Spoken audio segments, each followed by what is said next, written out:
বিশ্বাস করি না। আমার মনে হয় এই মেয়েটাই মিথ্যা কথা বলছে। তবে মিথ্যে বলছে না, সত্যি। সেটা জ্যাঠামণি থেকে জেনে নে। জ্যাঠামণি সবটা নিজের চোখেই দেখেছে। ও ভুল দেখেছে। আমার রতিকে আমি ভালো করে চিনি। রতি কখনো এই কাজ করতে পারে না। আমি যদি নিজের চোখে না দেখতাম তাহলে হয়তো রতির মতো আমিও তোমাকে বলতাম না।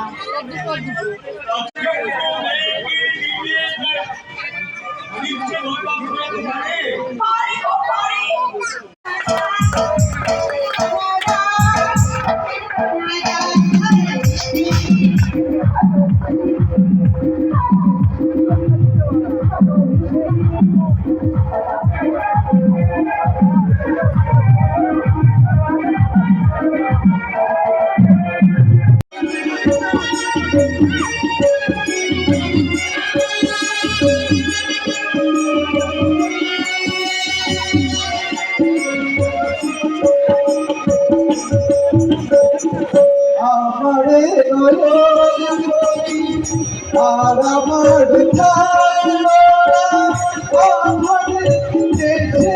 জীবন তাই শরীর নিচে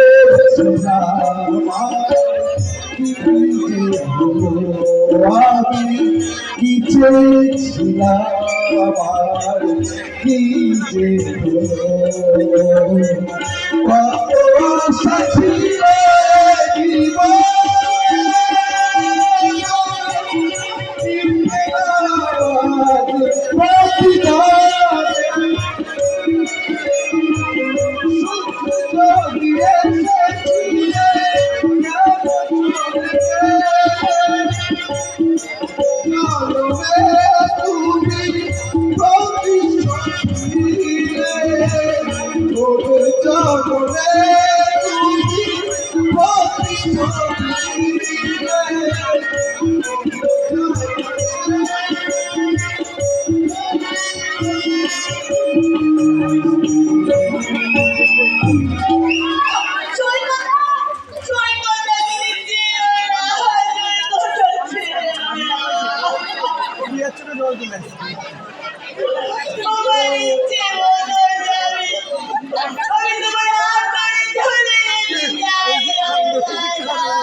মালমারি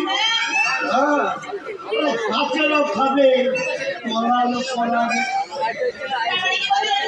মানুষ আছে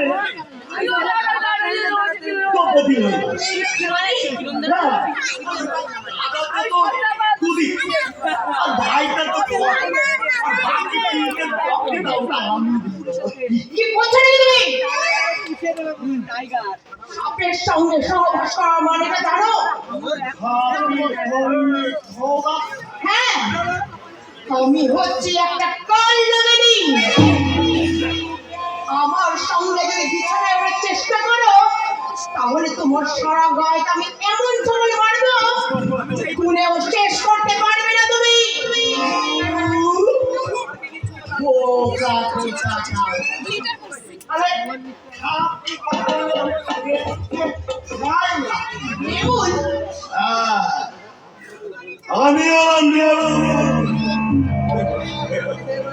তোকে আমি 7 টুকরো করবো, 7 টুকরো, 1 টুকরো খাবো, কতগুলো তোলা লাগিয়ে আবার তুমি বাঁচাবো, আবার 1 টুকরো খাবো, আবার 1 টুকরো খাবো, আবার করে বাঁচাবো। এই এই বোকা হয়ে যাবি বোকা।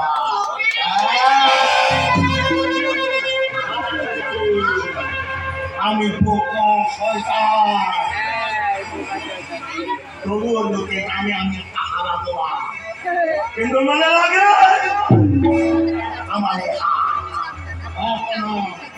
মাকে পাওয়া সেখানে পড়বে আড়াই কেজি মাংস তুলে।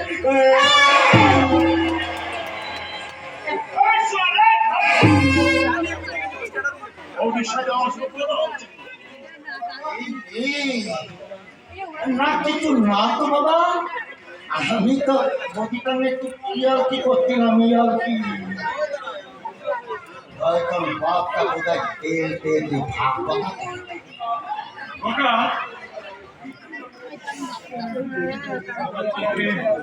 রোমা, ওটা কি তোমাকে বিরক্ত করছে?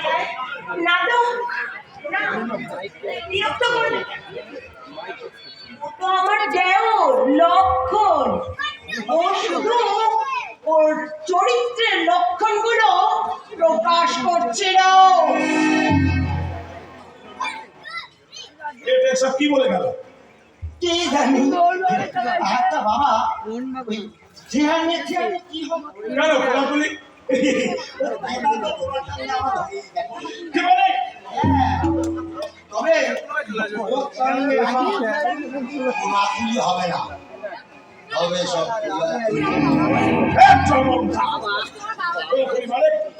তুই কি করছিস?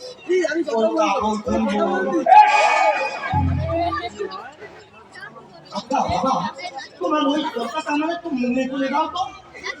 ওই যে হাইয়ের থেকে আপন কেউ নেই, যদি নাটাশে বেঁচে আমার জীবনের মূল মন্ত্র বাবা, ওটা তোর জীবনে মানায় না। চলো কবিতা মরে কেন? ওই বৌদিটা মরবে কেন? চলো বলি তখন দাদা তো পৃথিবীতে পাগল, ভাই তো পাগল। পাগল হলো মানে?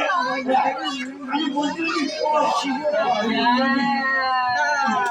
সম্পত্তি দাদা তুমি আমার নামে লিখে দাও।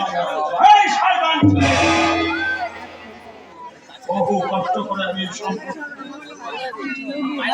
ওই সম্পত্তি থেকে হাত বাড়াবে, তোর হাত আমি কেটে নেব। ঠিক আছে,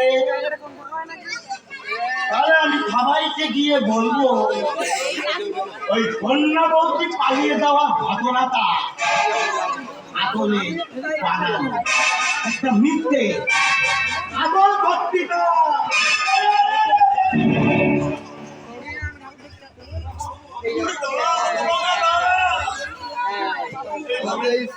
এইভাবে তুই আমার সর্বনাশ করিস রে বাবা। তুই যা চাস তাই হবে। তুই শুধু বাঁচতে দে বাবা।